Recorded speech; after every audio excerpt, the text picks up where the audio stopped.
Greetings. Welcome to ITR Live. I'm your host, Chris Hagenow, and we are back here in the Hendrickson Library at the Center for the Preservation of Western Civilization at ITR World Headquarters. I'm joined here today with John Hendrickson. John, welcome. Thank you. How'd I do? Did good. Good. I'm getting better. Once a week's better than once every 2 weeks. So listeners, thank you for bearing with us. We've got a lot to cover today, or at least it feels like a lot to us, John. We are going to talk about, we've got a new lieutenant governor in the state of Iowa. Yeah. And we're going to talk about, last week, the Revenue Estimating Council came out with revenue projections for the coming year and what that might mean. And just tax policy in general. Yes, so we've got, we can always find ways to fill that time up when those are the topics. Yep. I wanted to follow up on something, John, before we get too far into this, that I kicked the show off last week by talking a little bit about spending and tax policy.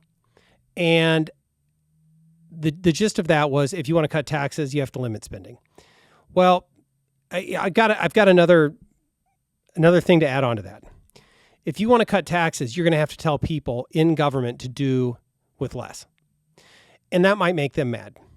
Specifically on property taxes, you might encounter some local government officials that get mad at us, them, whoever, for cutting taxes, right?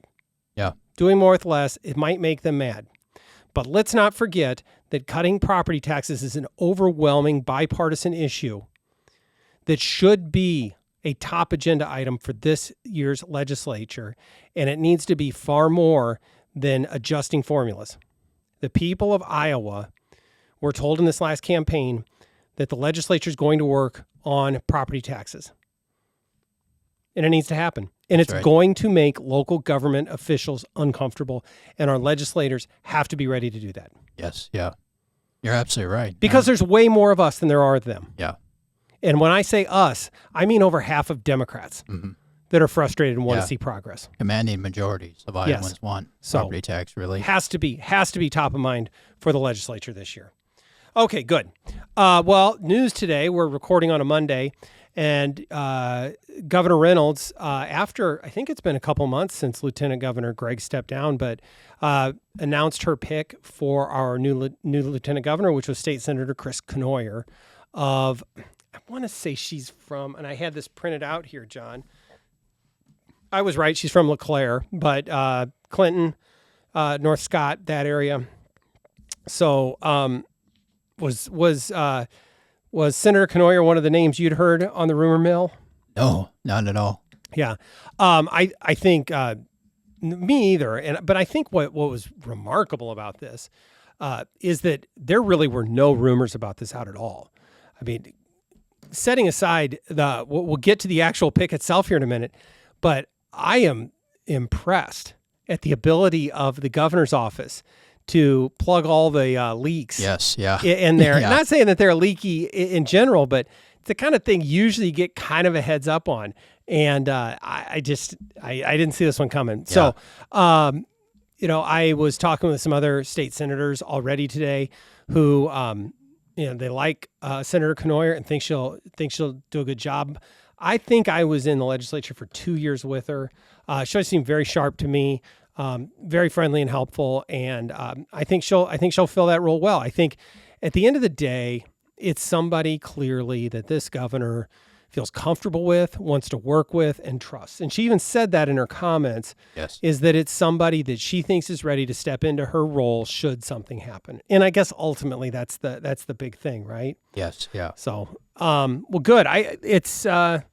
Look forward to working with Senator Cournoyer, and congratulations to her. So, anyway, anything else on that, John? No, just the one other part that the governor stressed in her remarks, that one of the reasons for this pick was just her work with the state realignment and her expertise with that. Yep. And so it almost sounds like that she's going to be helping more with that work of good state government efficiency and realignment. Yeah, I also maybe this gets a little too inside baseball, but she had been named to chair the Senate State Government Committee for next year as a new incoming chair. And that's a pretty significant committee. some of all of the realignment things would have gone through state government if there'd been more work to do. Some of the regulatory things that maybe we wanted to talk about. So there'll be a new chair. I would suspect that that Leader Whitver will have to pick a new chair, and that means shuffling some things around. So be interesting to watch. But state government committee is a significant committee in the Capitol. Okay, so last week, John, we talked about this a little bit in pre-production, but last week was the December Revenue Estimating Conference. And we're going to get a little bit technical right now, but I'm going to ask folks to stick with us. If they haven't been through an ITR Live podcast episode where we talk about revenue estimates, we're going to try real hard to make it interesting, so just stick with us. But what is the REC, briefly, John, and why does it matter?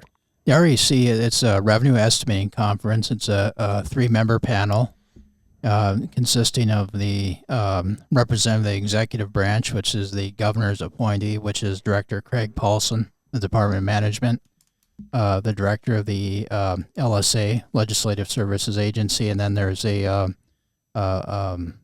person from the private sector that's on, and I apologize, I'm escaping the gentleman's name. I can't remember who that is right now. But so it's a 3-person. They're basically tasked with a very difficult challenge of estimating Iowa revenue, income tax revenue, sales tax, the corporate income tax, all the revenue streams that come in. The REC has to estimate, per fiscal year, what that will look like, and it's not an easy job because there's all kinds of the economy is always moving, obviously, and especially this past year, it's been very challenging. For them. Yeah, it always is because it's, as the name says, it's an estimate, it's a guess. But and I should say they meet October, December, and then in March, and then on special occasions if necessary. The October one doesn't really mean a lot. The December one probably matters the most because that determines how much money does the legislature have available to it as they head into the budget cycle during the legislative session. Yes, yep. And then the March one is if they need to deviate downward. It actually hasn't mattered as much for the last few years because we're running such big surpluses. Yeah. And it hasn't been a limitation on what they can actually spend because they've been so far below the ongoing revenue number. And that's important. The state continues, at least over the last few years, continue to collect far more than they need in order to operate state government. And that's been the foundation for tax cuts. Yes, yeah. So what is interesting about this, which is something that we completely knew was going to happen, is with the rounds of income tax cuts that we've done, inevitably the individual income tax receipts will decline. Right? That's by design. Yes, yeah, yep. And so there is less money coming into the state treasury year over year because of tax cuts. It's because the tax cuts are actually working.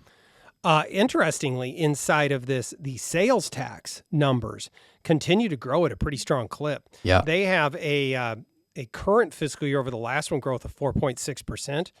And they estimate the following fiscal year, 2026, as another 4.3% growth over this one. I think those are signs that the tax cuts are working. Yes, that you're starting to see increased economic activity and economic growth. And I think you're going to see that pop a little bit more going forward. And I think it's interesting. And we need to pull these numbers up, John. But the last time I looked, these reductions in revenue are smaller than the reductions that were planned at the time the bill was passed. Yes, absolutely. So, yes, we anticipated revenue reductions, but Iowa's economy has been that much stronger than we even thought it would be when the tax cuts were passed. Yeah, there's been organic growth in those revenues. And I think that message gets lost when you read, I had a Radio Iowa article, which was pretty straightforward, and the Des Moines Register article, which obviously laments this lack of revenue. I would suggest that you and I just see that as Iowans getting to keep more of their tax dollars. But so I'm going to read some of these quotes because I think they're all really good. But starting obviously with Governor Reynolds, Iowa's conservative budgeting practices and commitment to shrinking the size and scope of government have once again put our state in a strong financial position, just as our low flat income tax rate of 3.8% takes effect next year for every Iowa taxpayer. And don't let me forget, because we're coming back to that later in this episode, John. Yeah. Okay, so that's Governor Reynolds. Criticisms from legislative Democrats, Representative Timmy Brown Powers from Waterloo, tries to criticize the Reynolds economy, which again misses the point, I think, is that the Reynolds economy, such that there is one, is actually better than we thought it would have been 2 years ago. But that, and I think completely glosses over the fact that the economic headwinds they face are because of Bidenomics and the reign of terror that the Biden administration has wrought on the nation's economy over the last 4 years. So we'll set that aside for right now.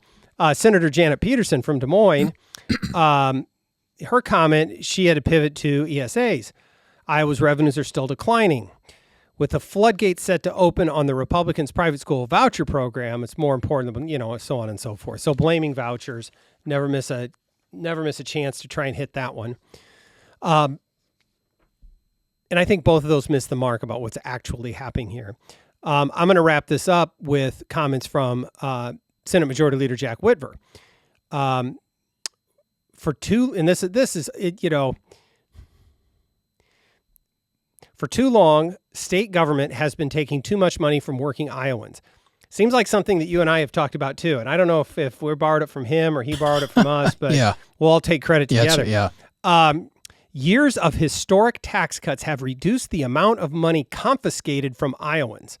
Even with those cuts, the state budget maintains enough revenue growth. We talked about that, John, revenue growth, to continue responsible increases in education, ensure law enforcement has the resources they need to keep us safe.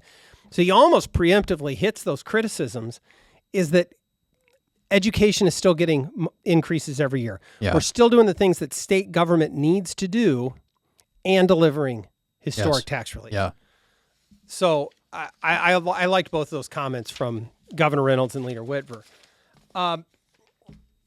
Any other thoughts on those numbers, on the REC? Because I try not to get too deep into the actual numbers.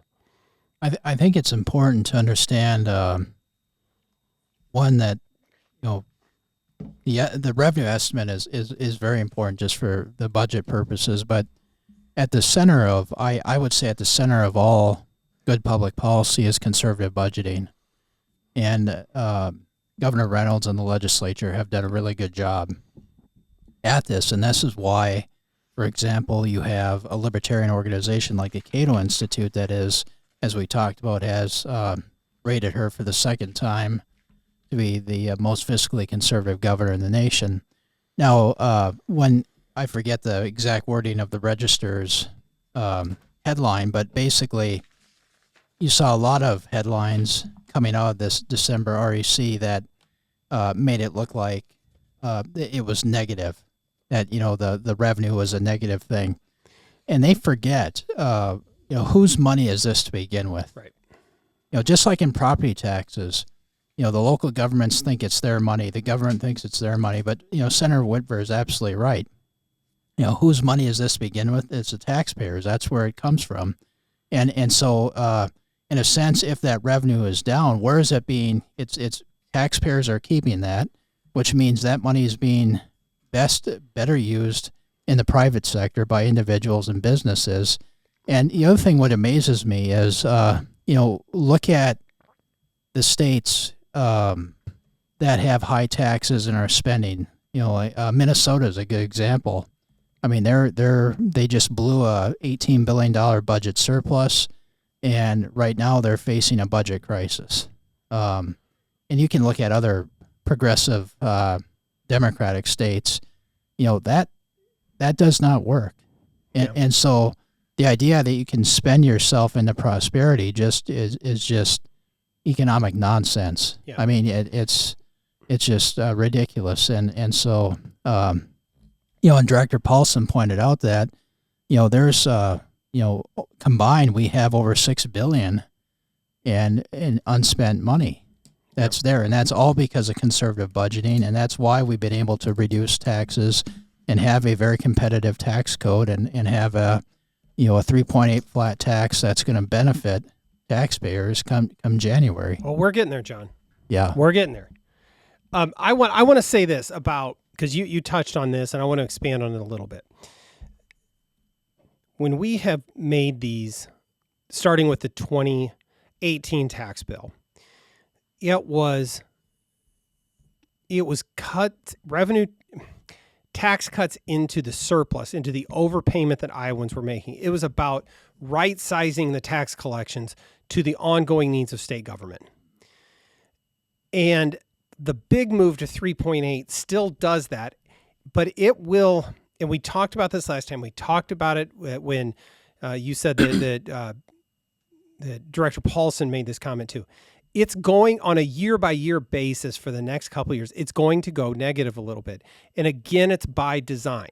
There is $6 billion parked in the sidelines. The Taxpayer Relief Fund is $3.75 billion. That fund is explicitly for individual income tax reductions. And we are going to tap into it for exactly that purpose. We're going to use the Taxpayer Relief Fund for that which it was created, to smooth out the revenues for these few years when it will dip negative, when the state will collect less than it needs for its obligations. And then it will come back around again because we have long-term projections on this. It's working exactly the way it was supposed to. But do not, folks out there, do not let yourselves get distracted. It's working. It's not broken. The opponents of tax relief will try to tell you that this is somehow poorly conceived, not working, unsustainable, and it's wrong. I go back to the comments from Leader Whitver. These allow these revenue projections and the money we have on the sideline allow us to continue to fund all of those obligations, the known pending obligations of state government, up to and including the ESA program, looming Medicaid requirements. We can afford all of those things with the dollars at our disposal. Yeah. And I should point out, too, is that nothing's really been cut. What's happening here is if we have slowed the growth of spending, and I always like to say that's only in government where if you slow the growth of spending, that some see it as a cut. And so nothing has been cut. Or they'll get cute with their money and start talking about underfunding, which is the most it's vapid not true. Term that means nothing. It means whatever you want it to mean. When you don't like what the other side is doing, it's underfunding. Well, come on, it's a meaningless number. The only thing is when your investment in education, for example, is less than what the ISEA wants it to be or the School Board Association wants it to be. It's only underfunded in their eyes. Yeah. To the taxpayers of the state of Iowa, who elected these wide conservative majorities, they think that seems pretty reasonable. Yeah, absolutely. So I'm not buying that at all. Yeah. So we got a lot of money on the sidelines for tax relief. And, we haven't touched on it recently. We've got a constitutional amendment in play that would preserve these tax cuts. And we're going to need those dollars to make sure that all works the way it's supposed to. That's right. Yeah. So, that's good. Okay. And I know you have one thing that this is a preview for something that I don't know that you and I have talked about, John. But it's a teaser for something that I think we need to start talking about a lot more, because we don't do as good a job talking about what we've done sometimes as opposed to what we want to do. But the Department of Revenue last week came out with this is wonky tax stuff, but stick with us, the new withholding tables for 2025. Yes, yeah. So every year you get the new table and you calculate, the income range you're in and your number of dependents, and this is what they should take out of your paycheck. Well, now we've seen withholding tables based on the new 3.8% flat tax.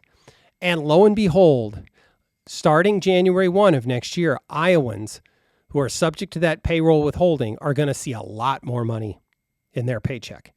That's real dollars. Yes. That's going to be $100, hundreds of dollars for a whole lot of Iowans. And we need to tell that story. That's right. That as we talk, okay, it's great. We can talk about tax cuts and economic growth and all that. How do you enjoy those dollars? Yeah. As you're trying to get ahead in this economy. Real money. It is going to be real money, real per paycheck money in your pocket that you know how to do more with. You can do a better job spending than government. So I'm excited to talk about that more, and we'll come back around to that. Anything else, John, on taxes, REC, the coming legislative session, or this is the John Hendrickson open mic time? Yeah. Well, no, I think this is just a good lesson for as we prepare for the session, and not only a good lesson to continue with conservative budgeting as they begin the budget process for the state general fund, but it's also a good lesson for local government officials to follow Iowa's example, to follow what the governor and the legislature have done to address income taxes. And I believe this is the same formula that can be used to address property taxes by, controlling your spending and reducing your taxes that way. And that's the best way to do it. And then also doing what the governor has done in reforming government, streamlining government. And so it's a good blueprint. You're exactly right, John. And it should something that our legislators should have top of mind as they go into this property tax debate is that example. They set the example. They have made the hard decisions to limit spending, to separate the wants from the needs. Sometimes that's difficult. Yes, yeah. Everybody's got their hand out. They want more. Fund this program. Fund this tax credit. Give me more money for education. Whatever it is. But they stood there and made the hard decisions and said, we can't do that right now. The idea that they would then use the state general fund, where they have they have held the line, and they would then turn around and give that money back to local governments when they've shown no ability to do that, is offensive. Yes, yeah. And frankly, our local government officials should not even be asking. I don't want to hear talk of, well, let's buy down this particular local government obligation and let's cut a check, let's backfill this cut. None of that. The state did its job. They've been fiscally disciplined. And there have been local governments that have done it the same way, but by and large, we've got the stats to prove it, John, is that they have not followed that lead. And it should be completely off of the table, any conversation of the state picking up the tab.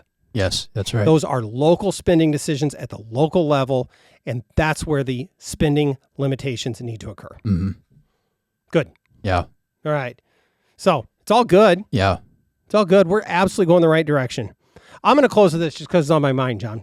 So I was talking with a couple of senators today, and the conversation was about what the state has done. And sometimes, look, anytime you step forward, you're going to get criticisms. And that both from the left and maybe even some on the right that you haven't done enough or whatever. And the thought came up that over the last 8 years, Iowa has done more and gone further on the conservative agenda than any other state in the union, quite possibly at any time in the history of the Republic. And if we don't get every single thing we want this year, we have to remember the trajectory that we're on and the momentum that we're on, and that they could not even convene next year. And the path that Iowa has set stands alone as how to do conservative reform and conservative governance. I actually think they need to convene and do some important things. Yeah. Let's not to let them off the hook. Yeah. But not only have they done these huge things, they've been rewarded with the biggest majorities that we've seen in multiple generations in the state of Iowa. Yeah. There should be no hesitation about aiming as high as they can and stretching themselves as far as they can go to try and continue to do more for the taxpayers and the people of the state of Iowa. I think you're absolutely right on that. And it's unfortunate that, Iowa doesn't get the attention that, Florida does or some of the other conservative states, because we've actually led the way on many issues. Yeah. And we our legislature and Governor Reynolds deserves more credit. Were you telling me, was it at the ITA conference, or did we talk about in the last episode that we have a net immigration or net Yes, in migration yes, yeah. from the state of Hawaii? Yes, yeah. Yeah, I mean, that's what Director Durham said. Okay, so you may not have the national bright lights media covering Iowa like they might what's happening in Florida or in others, but people are noticing. Yes. And we're just getting started. Not only are we just getting started on the conservative reforms, it's just now starting to take root and to see the results. And I think what's especially exciting is now you're going to see the Trump administration come in, hopefully creating an even more advantageous environment for conservative reforms at the state level. Yes, yeah. I think you will see new opportunities that we maybe haven't even considered yet. And that's part of the federalism work that we're doing is to try and explore those things. And it is just exciting times, and it's just going to get better for the folks here in Iowa. Well, at that ITA conference, we, during the legislative panel, we had Senator Buslow speaking, and basically he talked about the benefits of Iowa's more competitive economy as a result of the tax code becoming more better, and that's bringing people in, that's bringing more businesses in, and that's a positive thing. Well, I've heard from all kinds of people, John, that Senator Buslow was a rock star at the ITA conference. That he was. the other thing. He talked about he got to the heart of the property tax problem, which is spending, and talked about the need for limiting spending at the local level, and so he clearly understands the issue. So, I think that's right. Yeah. Okay, John. Well, I think that's going to do it for today. I appreciate it. We're going to expand on these topics a lot more going forward because the legislative session is nearly at hand. It's we're getting close to Christmas, and then it just right as soon as we get past that, it's just going to start firing quickly, and there's a lot of work to be done. So, good. Well, thank you, John. Thank you, listeners. Thank you for joining us today. Don't forget to like and subscribe. Don't forget to share the episode with your friends. And reach out to us if you have any thoughts, questions, comments. And with all of that, we will see you next time on ITR Live.